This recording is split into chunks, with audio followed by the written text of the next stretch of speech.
नव्या महाराष्ट्राची नवी बातमी. Maharashtra metro news.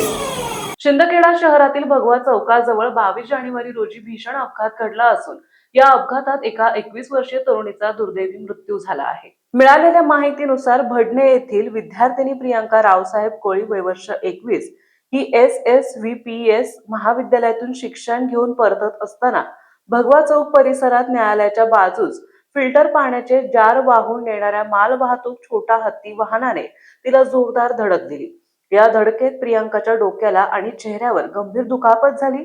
अपघातानंतर स्थानिक नागरिकांनी तत्काळ तिला शिंदखेडा ग्रामीण रुग्णालयात दाखल केलंय. मात्र तिची प्रकृती गंभीर असल्याने तिला तातडीने 108 रुग्णवाहिकेद्वारे धुळे येथील जिल्हा रुग्णालयात हलवण्यात आले. रुग्णवाहिकेत डॉक्टर सद्दाम खान, चालक चंद्रशेखर चौधरी तसेच भडणे गावातील ग्रामस्थ उपस्थित होते. मात्र जिल्हा रुग्णालयात दाखल केल्यानंतर वरिष्ठ डॉक्टरांनी तपासणीअंती प्रियांकाला मृत घोषित केलंय.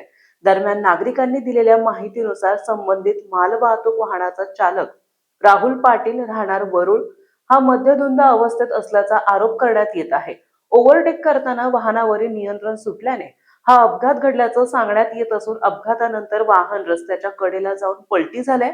या घटनेत चालकाला किरकोळ दुखापत झाली आहे.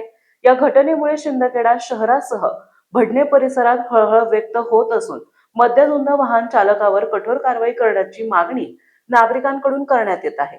पोलीस पुढील तपास करीत आहे. महाराष्ट्र मेट्रो न्यूज साठी मुख्य संपादक प्रभाकर धनगर, शिंदखेडा.